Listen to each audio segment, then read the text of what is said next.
Hello, so today we'll be analyzing round one of the Metro Summer Chess Bonanza. This is round one, and I'm playing with the black pieces. It's 3 rounds per day and two days because it's 6 rounds.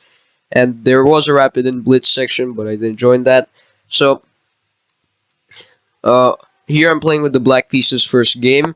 My opponent goes with f4, the bird's defense. This is just the Dutch, but for white. So meaning they're just gonna play the Dutch with an extra tempo. Same thing with c4. This is just the reverse Sicilian. So they go f4, and here I just go e6. Now the idea of e6 is pretty simple. I'm giving them options to transpose. Here they can go for e4 or d4, and in both cases it will transpose into a French or Dutch. If they go d4, then now they're just playing a stone wall after f5, and I can play against this structure over here like e3, and they're gonna put the bishop here, and this bishop's probably gonna go to the h4 diagonal at some point because I do play the Dutch stonewall, so like I'm probably guessing that for white they're gonna put the bishop at h4 at some point. Or if they go e4, then now it's the French defense, and this is actually better for me, I think, because after d5, and now I can put my knight on h6 to then go to the f5 square. They go for knight to f3, and here I go for f5. The idea is pretty similar, but white's a little bit better because the position's going to be symmetrical. If we play the exact same moves, and I'm just going to be a tempo down. They go for e3, knight to f6, b3, which is pretty much what I play. This exact same setup. Bishop to e7, they go for bishop to b2, I castle, and here they go for knight to c3, which is pretty inaccurate in my opinion, because I do play the Dutch. So the reason why I don't like knight to c3 is because it closes off the bishop, and this bishop's doing a pretty nice job. Additionally, this knight's not doing much, and it would be probably better here on d2, maybe supporting e4 things, to remove this weakness off the board. But they go for knight to c3. I go for b6, and we just have a completely symmetrical structure, pawn structure here. But the difference is how my pieces are placed. They go for bishop to c4. Bishop to c4 pressures this pawn. I go for bishop to b7, and here they go for castles. And the only thing that's not similar here is a placement of these two bishops, because my bishop's usually here, and this knight. But I decided to go for knight to c6. I know it closes on my bishop, but I noticed that this bishop's on c4. So what if I go for knight to a5 things in the future, right?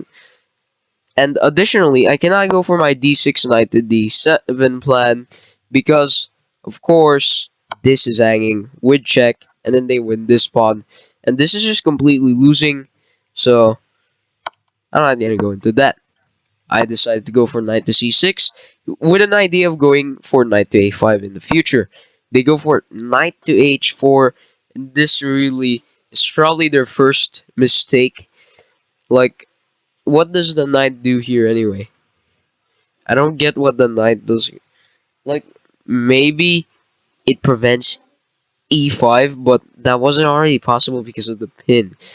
And additionally, the knight's not controlling this d4 square. And because of this knight to h4, I tried looking for some tactics with this and this weak diagonal over here, like some fork to win the exchange, or even a smothered mate. I'm pretty sure I remember spending like 10 minutes on the move d5. Okay. I was thinking of like knight to g4 in the future, after like here, here, here, here, and then takes, and then king drops back. Oh wait, no. A bit here, here, here, here.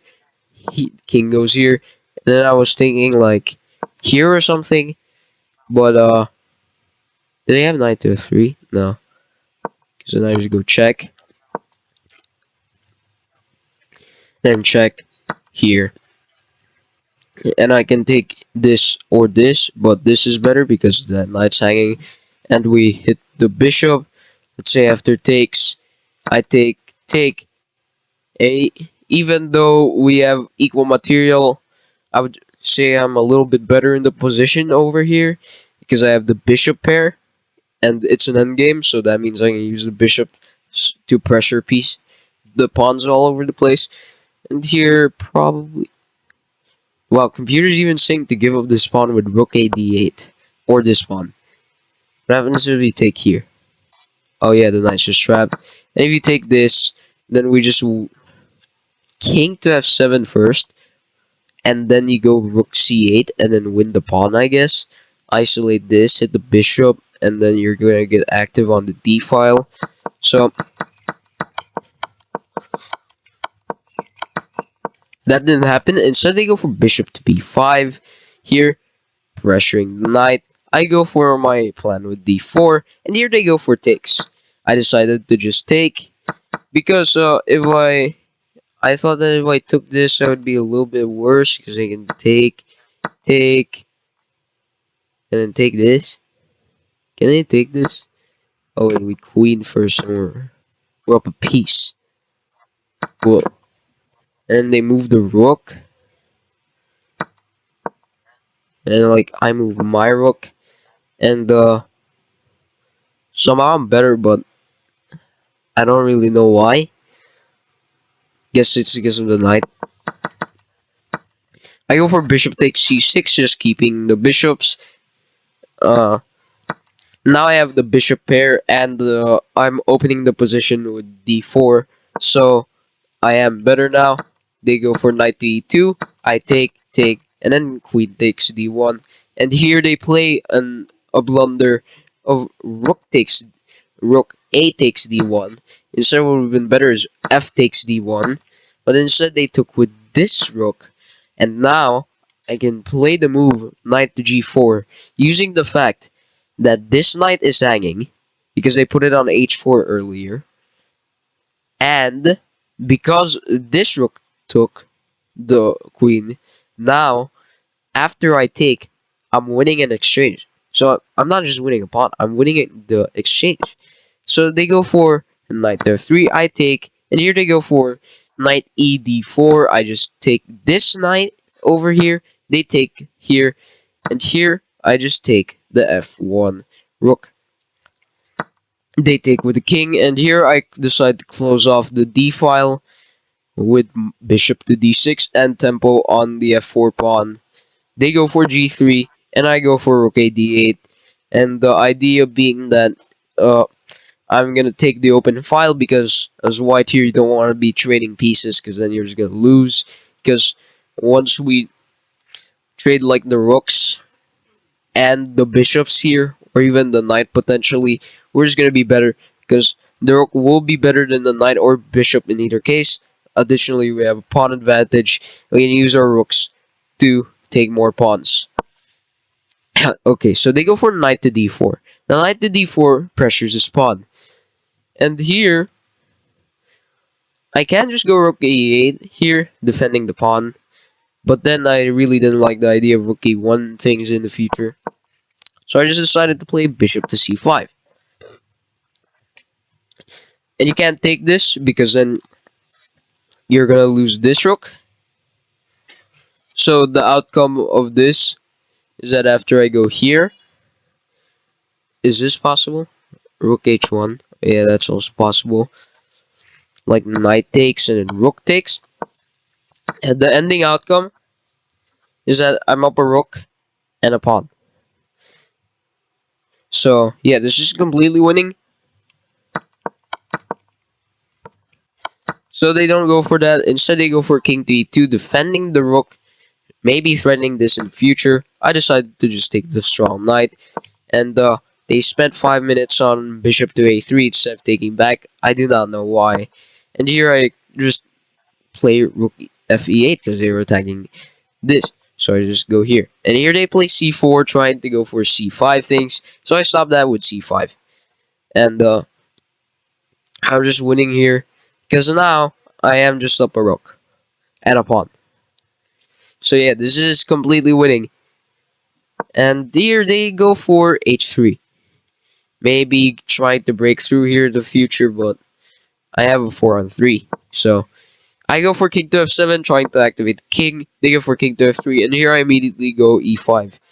And now my goal is to create a passed pawn. And if you take, I'm going to start playing on this side of the board to create a passed pawn. And if I get to trade the rook and the bishop, even if I don't get the queen here, a king and rook is enough to checkmate the king. So they go for b4. I go for e4 check first. They go for king to e2, and here I play bishop to c3. For some reason they take, I take, and yes, they do with the pawn, but this passed pawn is really strong, and additionally I get to win back the a pawn, and I have two passers on the board, and this passed pawn can be easily stopped by the king or the bishop.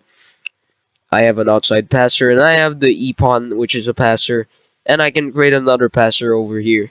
So, yeah, it's completely winning. They go for bishop to d6. I go for bishop to d2 check. They go for king to d4. I go e3. They go for king to d3. And here, I simply played e2, and they resign. Why? Because if they take, well, they lose. Because it's a discovered check, and after they go here, or here, that I can just take. So yeah, it's completely winning. So after e2 they resigned, and that is the end of round 1. So that is the end of the video, and bye.